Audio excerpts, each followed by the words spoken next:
মনত যিমানেই দুখ কষ্ট ভাগৰ নাথাকক কিয় কেতিয়াবা প্ৰকৃতিৰ কিছুমান ৰূপ দেখি মনবোৰ আপোনা আপুনি ভাল লাগি যায়। সৰুতে পঢ়িছিলোঁ দেৱ দেৱতাৰ কাহিনী, স্বৰ্গ মৰ্ত্য পাতালৰ কাহিনী। স্বৰ্গত বোলে দেৱতা থাকে, মৰ্ত্যত বোলে মানুহ থাকে আৰু পাতালত বোলে ৰাক্ষসবোৰ থাকে। আৰু স্বৰ্গৰ বিষয়ে যেতিয়া পঢ়োঁ তেতিয়া ইন্দ্ৰ দেৱতাৰ ৰাজসভাৰ বিষয়ে পঢ়ি কিবা এটা ভাল লাগি যায়। ইন্দ্ৰ দেৱতাই ৰাজসিংহাসনত বহি সভাখনৰ আৰম্ভণি কৰিছে। এইফালে নৰ্তকীসকলে একেবাৰে ধুনীয়া ধুনীয়া গীত গাই নাচি নাচি ঘূৰি ফুৰিছে।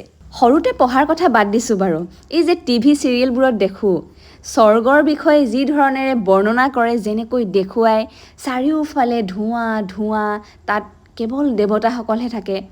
তাত চাৰিওফালে চবতেই সুখ আৰু সুখ, একেবাৰে শান্তিকৰ এটা পৰিৱেশ। যেনেকৈ তাত দেখুৱায় মই মানে তেনেকৈয়ে কল্পনা কৰি লওঁ যে স্বৰ্গখন হয়তো এনেকুৱাই। এতিয়া এই যে আকাশখন দেখিছে ইমান ধুনীয়াকৈ ডাৱৰবোৰে আৱৰি আছে, এতিয়া একেবাৰে মোৰ এনেকুৱা লাগিছে যেন এইখনেই স্বৰ্গ। এতিয়া সেই স্বৰ্গৰ পৰা জাপ মাৰি আহি পৰিলোহি মৰ্ত্যত। মৰ্ত্যলৈ আহিলোৱেই যেতিয়া পেটত থকা ৰাক্ষসকেইডালৰ যিহে চিঞৰ, উপায় নাই জানেনে, সিহঁতক শান্ত নকৰালৈকে ৰক্ষা নিদিয়ে মোক।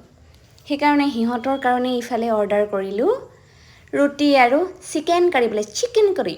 আচ্ছা, हमको सिखा रिया है। এইফালে মই সুখী কৰিব বিচাৰিছোঁ মোৰ পেটত থকা ৰাক্ষসকেইডালক, আৰু তেখেতে সুখী কৰিব বিচাৰিছে মোক। अरे कहना क्या चाहते हो? সেইকাৰণে হয়তো আজি কেইবাদিনৰ মূৰত দৰ্শন দিবলৈ আহিল। इतनी खुशी मुझे आज तक नहीं हुई। अबे रुक रुक। বাৰু যি কি নহওক আপোনবোৰৰ সুখতেই সুখী হওঁ। পিছে কেতিয়াবা কেতিয়াবা হ'লে অকণমান মনটো বেয়া লাগে, কিনো ক'ম আৰু, অভিমান বুলি ক'ব পাৰি দিয়কচোন সেইবোৰ। আৰু এই অভিমানবোৰতেই লুকাই থাকে মৰম।